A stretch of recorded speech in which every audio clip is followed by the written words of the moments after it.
Since we met, my boyfriend has been on and off of Tinder. I've been very clear that it hurts me, but he always defended it as just him wanting an ego boost. A few months ago we had a major argument about it where I threatened to leave, and I honestly thought that was going to be the end of it. Pretty naive, really.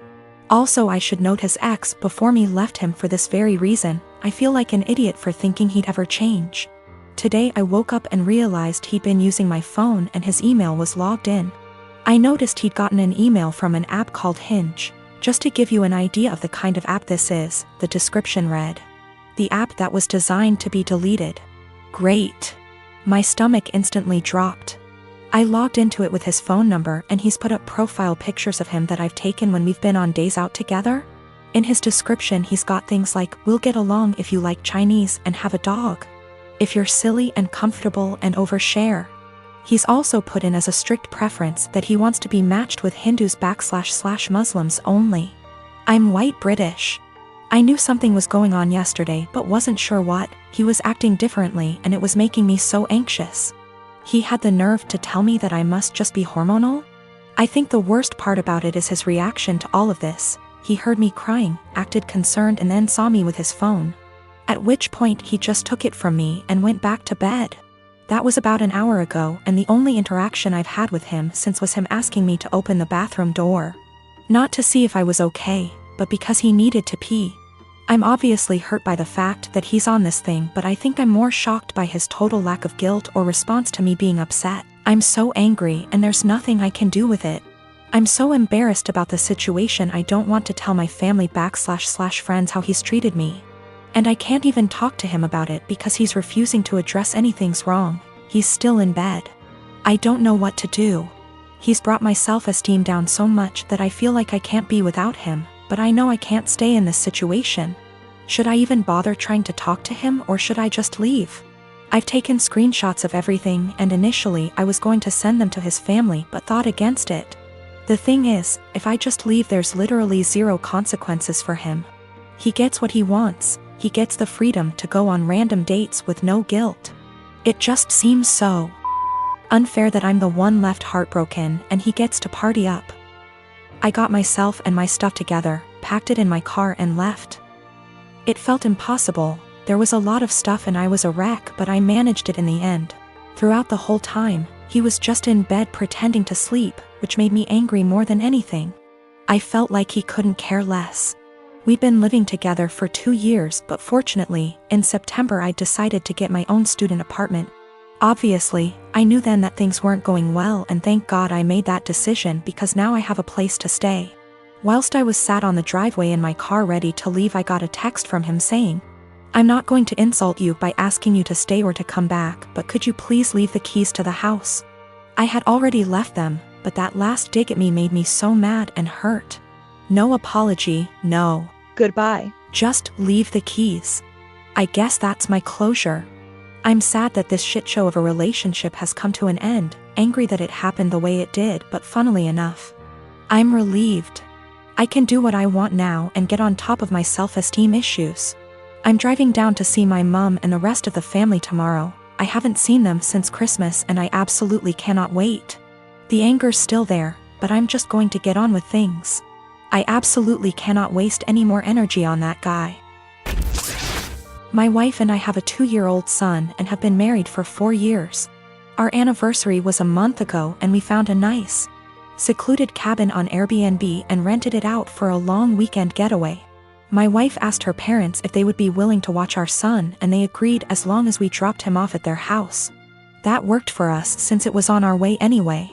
I was raised Lutheran and my wife was raised Catholic, but neither of us currently go to church and have not had our son baptized. My mother-in-law knows this and hates it. She thinks our son needs to be baptized or he will burn in hell. She's that kind of Catholic. So we go on our trip, and when we pick up our son and ask how the weekend went, mother-in-law says everything went fine and that she has saved my son's soul from the devil.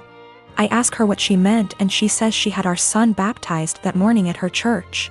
I tried my best to keep my cool so I didn't scream at mother-in-law in front of my son, but I pretty much grabbed my son and left. On the car ride home I was fuming and told my wife as calmly as I could that this would be the last time her parents have our son unsupervised. She tried to downplay what her mom had done, but I told her we need to wait until we get home to talk about it because I'm not fighting in front of my kid. When we got home and had a chance to talk about it, things got heated. I told my wife I no longer trust her parents with our son, and that if they did something like this behind our backs, I can't trust them to respect our wishes as parents in the future.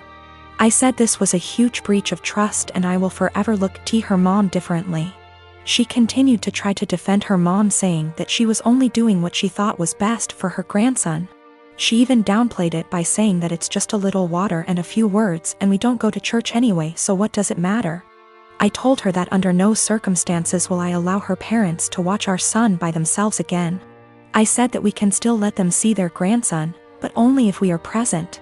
I also said that if she doesn't see what the big deal is with this situation, that maybe we aren't on the same page as parents and maybe we need to see a counselor. She started crying and said that this isn't the kind of decision I get to make on my own, and I'm an asshole for trying to tell her what kind of relationship her parents can have with our son. I told her that I no longer have any trust or respect for her parents and that I don't know if there's anything they can do to repair that. I told her what her parents did was unforgivable in my eyes and they put themselves in this position to lose privileges with our son. She's been trying to convince me to change my mind for the last month, but I'm not budging. To me, this is a hill I'm willing to die on. I am a 45-year-old woman. My husband and I have a 15-year-old daughter Kate and a 9-year-old son Sam. My husband has a brother and a 40-year-old sister, Eva. Eva and her husband James have a daughter, Allegra. She is also 15 years old. Kate and Allegra have always been compared in the family. From the time they were born, it seemed to be a competition of who would walk first, talk first, do more, achieve more. And Allegra was always first. I won't go too much into detail about Allegra because that's not really the point, but I will say she's a beautiful, intelligent, truly one-of-a-kind girl, and her parents have done a great job raising her. My in-laws fell in love with her and think she hung the moon. This bothered me and made me sad for Kate, but I let it go for the most part. There's no doubt in my mind that they love all the kids equally, but out of the two girls you can tell who they admire more. Every summer, the whole family visits a holiday home that Eva shares with my in-laws. Over the summer, Kate met a boy, Luke, who was also holidaying in the area. They started dating. This was Kate's first experience with boys. Allegra had friends who were nearby, so for our first few weeks we didn't see her much.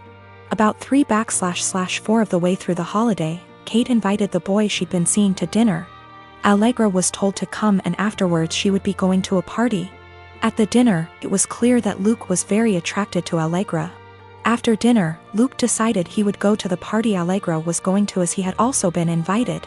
They both asked Kate to go, but she wasn't allowed and was very upset.